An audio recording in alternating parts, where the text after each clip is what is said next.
Qu'il retourne en Afrique. La phrase choque et tout le monde condamne le RN. Mais j'ai une question qui fâche. Est-ce que notre seule technique pour lutter contre le racisme, c'est de diaboliser le RN? Challenge, je vous explique en moins de 10 minutes sans victimisation pourquoi diaboliser, ce n'est pas suffisant. Déjà, peu importe comment vous tournez la phrase, qu'il retourne en Afrique, c'est une phrase choc et une phrase raciste. Pourquoi c'est raciste? Parce que c'est une espèce de formule magique qui sert à simplifier une situation hyper complexe. De quoi on parle quand on dit « il » Ça veut dire quoi concrètement? Retourner. Et de quoi on parle vraiment quand on dit l'Afrique? En fait, c'est hyper flou, c'est hyper vague, et pourtant, on sait toutes et tous instinctivement ce que ça sous-entend. On connaît cette phrase, on l'a déjà entendue dans plein de discussions, en famille, à l'école, au travail, c'est la phrase cliché du racisme. Elle fait référence à tout un imaginaire qui existe en France depuis la fin de la colonisation. Mais quel rapport avec la colonisation? Vous savez que c'est mon sujet, donc je vous explique. À l'époque coloniale, la France exploitait des ressources dans ses colonies, en Afrique, en Asie, en Océanie, aux Antilles. Elle envoyait des colons un peu partout dans le monde, mais elle empêchait au maximum les colonisés de circuler et donc de venir en Europe. C'est une des bases de la colonisation, les ressources circulent, mais les gens sont bloqués, sauf les colons et quelques colonisés qu'on utilise pour travailler ou pour l'armée. Dans les années 50 à 60, la colonisation est mal vue et donc la France modifie sa politique de circulation en créant la citoyenneté impériale au sein de l'Union française. Officiellement, les Africains et les autres colonisés pouvaient circuler dans tout l'Empire, y compris dans la métropole, puisqu'ils avaient un passeport français. Ça arrangeait tout le monde puisqu'on avait besoin d'eux pour travailler en Europe. Mais après les indépendances, à partir de 1974, le gouvernement Giscard d'Estaing met en place des politiques d'immigration qui limitent la circulation des anciens colonisés vers la France. L'immigration clandestine, ça commence à ce moment. C'est quand les anciens colonisés ne peuvent plus circuler. Et à ce même moment, c'est la crise économique. Les Français se sentent précaires depuis qu'ils ont perdu ce qui faisait la fierté et la grandeur de la France, c'est-à-dire l'empire colonial. C'est dans ce contexte post-colonial des années 1970 que les Français commencent à se dire « Bon bah, puisqu'ils voulaient être indépendants, ils ont qu'à retourner en Afrique au lieu de venir nous voler notre travail et nous prendre nos allocs. » C'est le genre de phrase qui va être répétée par des partis comme le Front National, un parti comme par hasard créé par des anciens militaires de la guerre d'Algérie, particulièrement vexés par la défaite coloniale. Mais il y a une chose hyper importante à dire avant de juste les diaboliser. En fait, les gens du Front National, ils sont pas seulement vexés d'avoir perdu les colonies, ils se sentent aussi trahis par le reste des Français, dont les gens de gauche, qui ont bien profité de l'Empire, puis qui ont retourné leur veste en disant que finalement la colonisation c'était mal, le racisme aussi, les colons sont méchants, ils sont morts pour rien, on n'en parle plus, on fait genre la France c'est le pays des Lumières et des droits de l'homme, et là oui, je parle de la gauche qui n'assume pas son histoire coloniale, alors qu'on sait que Mitterrand par exemple était ministre des colonies pendant la guerre d'Algérie. Je simplifie, mais vous voyez que pour comprendre ce qui est raciste dans cette phrase, il faut faire un vrai travail de mémoire sur la manière dont a été gérée la fin de la colonisation française et le début des politiques d'immigration. Préparez-vous là à faire des screenshots, je vous donne des références. Pour approfondir, je vous conseille un beau dossier pédagogique qui est disponible sur la plateforme de l'UMNI. Il s'appelle « La politique d'immigration en France de 1974 à 1983 ». Vous pouvez aussi lire L'exception et la règle sur le droit français colonial, écrit par Olivier Lecourt Grand-Maison. Et enfin, le livre de Frédéric Cooper, Français et Africains, être citoyen au temps de la décolonisation.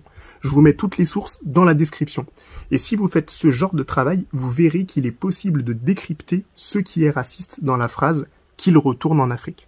Imaginons que le « il », c'est le député Carlos Martens Bilongo. C'est un Français originaire du Congo RDC. Il explique d'ailleurs très bien son parcours dans la dernière interview de We Hustle. Allez l'écouter.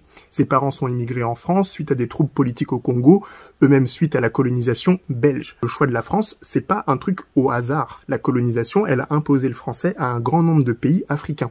En plus, l'éducation, l'histoire et la politique de ces pays est grandement influencée par la France. C'est donc logique que les candidats à la migration cherchent à atteindre la France plutôt que, je sais pas, la Norvège, l'Espagne ou la Bulgarie. Chaque ancienne métropole coloniale se retrouve avec une forte immigration issue de son histoire coloniale. Vous regardez le Royaume-Uni, vous voyez la communauté indienne. En Espagne, les latino-américains. En France, les Algériens. Ensuite, il y a le mot « retourner ». Faut qu'on en parle. En fait, faut pas le voir comme une insulte. Retourne en Afrique, c'est pas une... En fait, la question du retour, c'est la question centrale que se posent toutes les personnes issues des diasporas. Genre, est-ce qu'on va rentrer un jour au pays? Est-ce qu'on peut aider notre pays d'origine tout en vivant à l'extérieur? Est-ce qu'on est libre de circuler dans ce monde? Si je rentre au pays, est-ce qu'on va m'emprisonner? Si je quitte le territoire français, est-ce que j'aurai le droit d'y revenir? C'est des questions vitales qui construisent nos identités. Des questions qui sont liées à la liberté de circuler dans le monde. Et c'est là qu'on retrouve l'héritage colonial.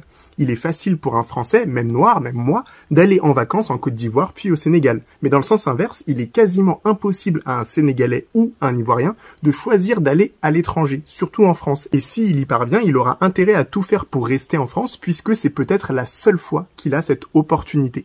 Alors là, on se rend compte que la liberté des anciennes métropoles coloniales est largement supérieure à celle des anciennes colonies. Et c'est le résultat des règles internationales qui ont été créées justement par les anciennes métropoles coloniales. Donc c'est une boucle infinie qui reproduit la domination coloniale malgré les indépendances.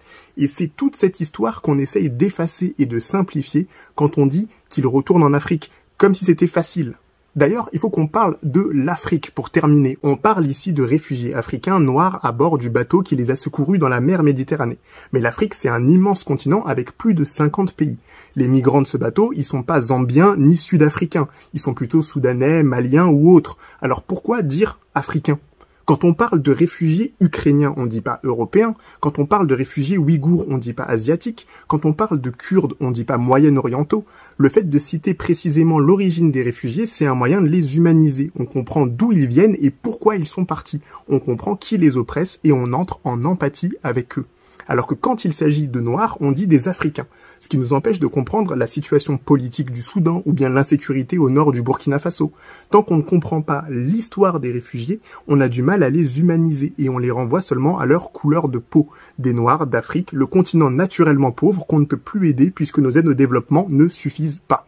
Et tout ça, c'est encore une stratégie pour simplifier une situation complexe et éviter d'assumer nos responsabilités par rapport à l'état actuel de l'Afrique. Et c'est pour éviter d'entrer dans toute cette complexité que la classe politique française se contente de diaboliser le RN et de s'afficher comme des super antiracistes. Il y a même Darmanin qui condamne la phrase raciste JPP. C'est le moment de la récupération politique. La NUPES récupère parce qu'elle croit vraiment que ça va l'aider à gagner des électeurs chez les personnes racisées. La droite et les macronistes récupèrent parce qu'ils croient vraiment que ça va empêcher la NUPES de s'associer au RN pour voter une motion de censure contre eux à l'Assemblée. Les gars restent pragmatiques quand même. Mais le gros problème, c'est que c'est précisément ce genre de récupération politique en surface qui nous empêche de déployer de véritables moyens pour lutter contre le racisme qui circule toujours dans la société française.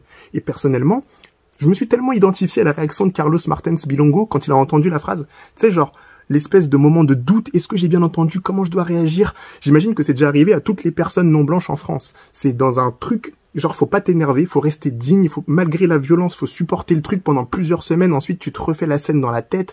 Franchement, j'ai envie de dire force à toi Carlos, merci pour ta présence à l'Assemblée.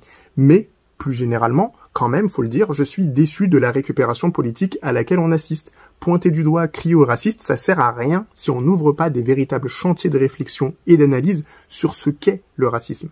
Alors pour terminer cette vidéo, j'ai envie de vous dire que pour lutter efficacement contre l'extrême droite, il serait grand temps de décoloniser la gauche. Vous en pensez quoi? Dites-moi dans les commentaires. Dites-moi surtout si je vais trop loin. Ciao, ciao, ciao!